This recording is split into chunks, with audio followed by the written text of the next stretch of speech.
2-3 روز بعد هم دیگر رو دیدیم. من دعوتشون کردم به منزل و اونجا گفتم که عزیزم مشتاقم صدای شما رو بشنوم، خیلی دوستام تعریف میکنن. گفت آخه یه کمی سرما خوردم. گفتم خب معمولا همه خواننده ها اینو میگن، لطفا بخونید صدای شما رو بشنوم. اشاره کرد به عود من، همونطور که میرید به دیواره، اون موقع به دیوار گفت اگه میشه با اون عود یک عراق افشار از فا، نوت فا بزنید، من قطعی خودم ساختم همونو بخونم. منم عود آوردم گفتم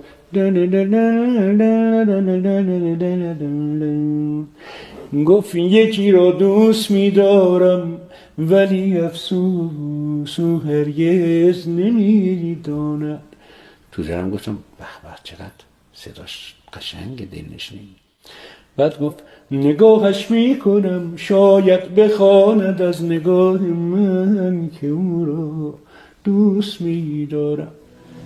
نگاهش میکنم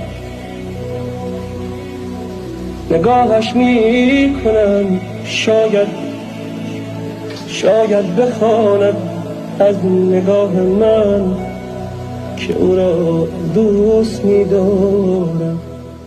بچه ها مثل که راست میگفتن، صداش غیر قشنگ. ولی وقتی گفت ولی افسوس،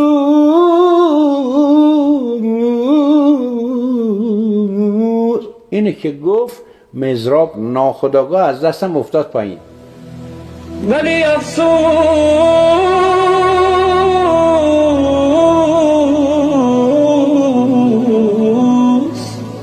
او هرگز نگاهم را نمیخواند.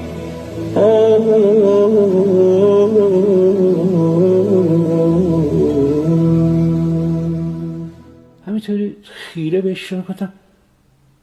عزیزم فقط میتونم بگم 1000 ماشاءالله، 1000 ماشاءالله به این صدا.